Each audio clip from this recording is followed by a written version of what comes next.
Kay kape na silbi.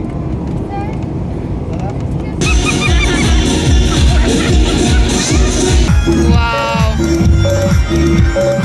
Hey mayam, ngasi video da mayam damrang ceri ingan bang shilpi ado kui jabi makada ngasi muka nunggu video ma mayam gue unda puna lang ceri ado ngasi video shi kayo itu na ikan da ina Manipur da chalu bagi video do mayam da kui le share to ga to bangam da ba kaina da ina Manipur le la ba agi lagi kleshu adu gi maram da khara busy le ure adu ka adu makada ado Manipur da irang thoya adu na video do tong ning ba support tre adu ka video share to show tong ning dra ba ta adu na ado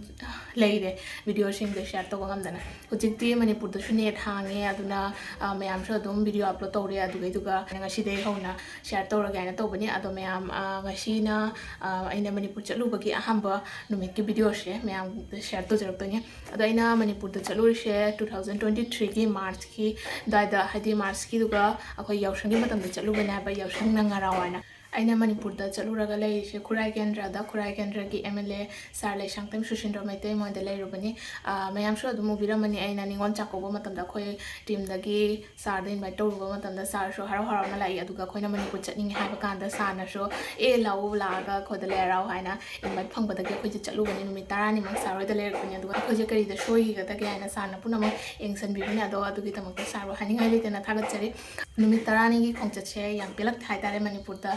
layer ko she ado amka shu laki ga khali Manipur da hujik hujik thoi situation che yam tune ing tap ora shano aduga Manipur da shoidana amka shu lakpa gam bawa jage Manipur da hujik hujik thoi ba irang shigi maram da shodum video natra shu post adum tha jai ko ado hujik ti adum irang shu khara fara bina hadi ne chu adum yar bani nang shi dai hona aina Manipur da chalu bagi video da kuira bani na adu shu share to jarage do video je ti to go kan da yam nushi ba matang yam story me ambo yam kaping bhai ta hujik matam gi Manipur ga aina chalu ba matam gi Manipur ga di yam ahong bala e ado tar ga shu Manipur da yam thuna shanti la por shanu du makha da amka shu Manipur da lak ne khali akhoi Emaleipak Manipur she amka shu lak ni amka shu lak ngam bo jage yam thuna hujik Manipur da thoi situation je yam thuna phabo or shanu aina mayam gi phone da thoni jari mayam ne nushi na tor ko da gi mondi Manipur da le hore ado mayam ngasi gi video she hore shi aduga mathang Manipur da nong gi kai da chalui kamai time spend tore numit tarani gi jani do mayam da share to jarke ado khar di late ore do she late or shu oina mayam puna eng binarsi mayam shodena ei video se support to binai na khali ado mayam adu di video she hore shi hey mayam so for you kai jatori Emaleipak Manipur da na ba khana school sector je she ga ei nupi budi ei tontani ado she ge simula lai re chawa lai re she ga to ra khoi akhora bo chalaga agotola somda lanchen doi ma border da akhora border da lanchen laga agotola yodoi mi adu agotola dagi flight to ra Manipur yodoi na ba so mayam nashi ge jani she NGO ado she ko back kana thakate ei harau na kai ha no ei bapna train ngai bane lore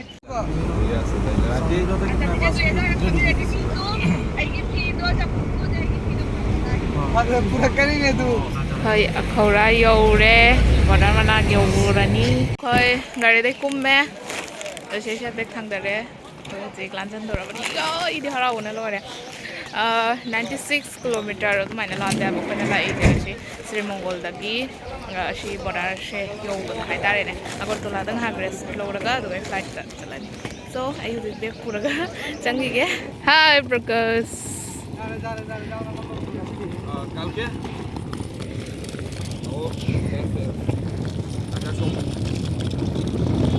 Mushana lore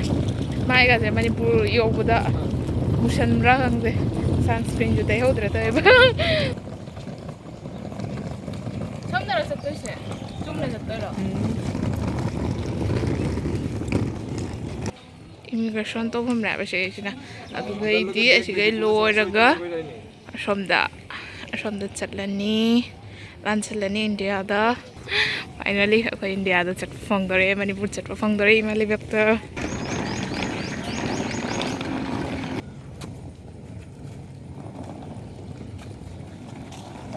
India ina leire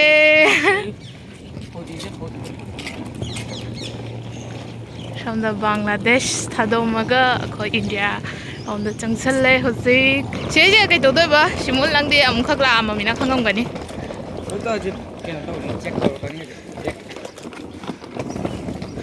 maybe ma lum ban oh hơi dầu đấy India sila gitu raga lang lang gitu ra bani change khoi prakash change India gi leibak ta khong thare khoi ji to gate wow yam thajade oh shigala gana sienjing she mong bane ba from side na wow thajade kai shiga pulle adaga punna somda chalani ko je gari to nge somda ta choi to ngare somda na khoi angang a siga to ngale ado yam dungai na sottore huji akhona chottoi she agortola da leiba kana ming haye kana oida no khoi akashda toi akashda sum bangladesh mai tori side natra Bengali naga idum try jaga the Bengali show dum chana man agartala yaura na live to ga na to bane aba breakfast to ma khada id breakfast khoi to to bani na chela ga to bure ado ai kai ai India gi sim je abu de hap yo to MB je yauram dare aba duna ai live show to ngam dare akhoi na huju jik lai ba mafam sina rajmari to sai kida I know oh ashi mo phone se ai yan mo to re photo to ma yaw re ngasi de ai se la ko ma yes sai ji ga kano shimu lai program sai ji ga mitei kun lai bro oh khoi ji mitei kun da chat toi na ba jam maratani ado bai sai isa la ngai to na mai sa lai sai ga ri tong da adubu nungai badi haji mani agartala yaurapai nungai badi na henbanna katang wa se katang ka wa hai tare ne ture no ten si di dum pat macha male eta ki nodi hai ye nodi naam ki ji nodi naam nahi nodi bolt rahe ture ji ki ming lai ta hai khal okay jam moina lai re sigamu ai kapninge jum yoninge yumai de khoi na thungom do yoninge ba ayu pung manga dagi hobor na la panina adom gari to ngala bane rong phune nungai tara ba du ga si sina yausang piran yumai thabanu bidda ba yausang gi ado khangde chalaga nangudi nanga dai na khali nang gang to ba mina do khoi gi dumai na to wi ba du di khangde atu se engning bai tare nang ga da nang mai da khangde jani to bani na katang wa suwa re simul di tum ra toi jo prokas tum dri sunglass option na manipur le sabi ngore ain sale nang mai hon nge nang adu he jagalo yawan kani dore sakside gari da dum phun cham la bani na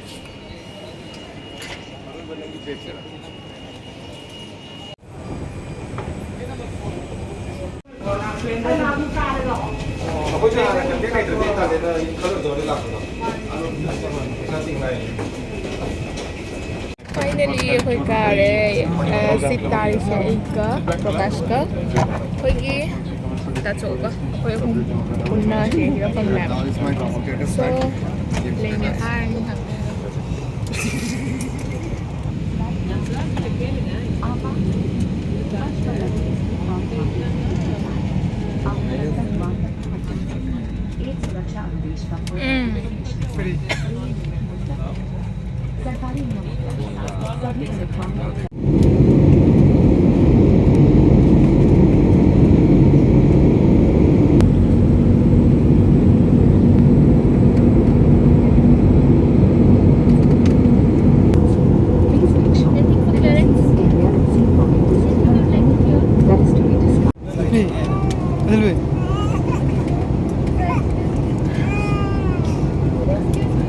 Kay kape na silbi.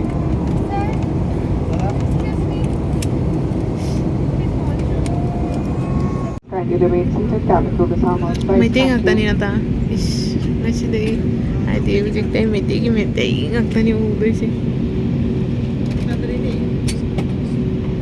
Wow.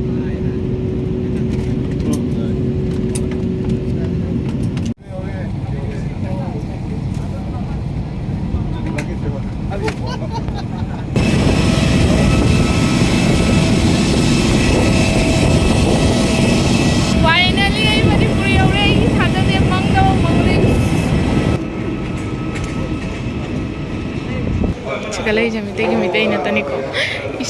Shanghai lady. Wow. Wow.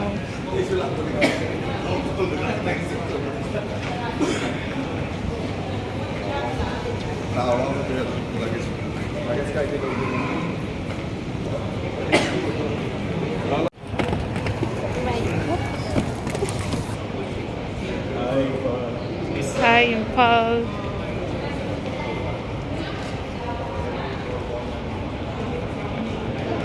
Bung service and lay. And to go, of course, the case of the Gari lady, Gari the car at the Torbani.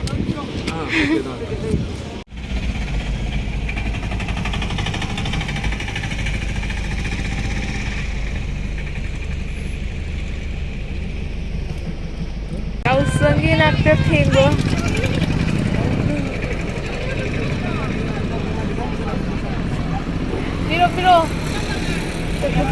Beautiful.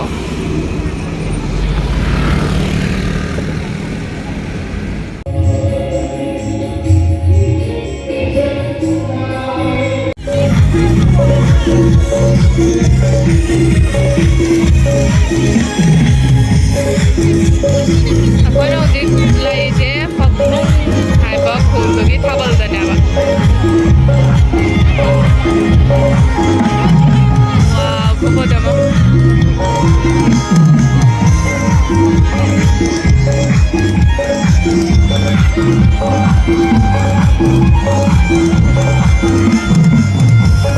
Wow.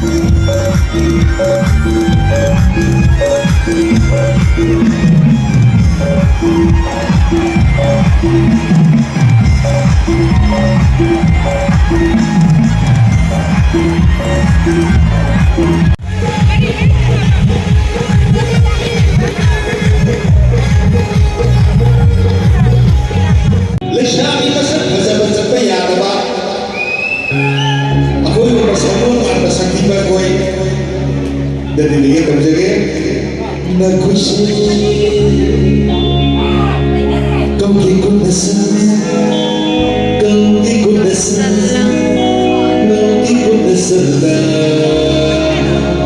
Hello, balik kaila. Papa suka,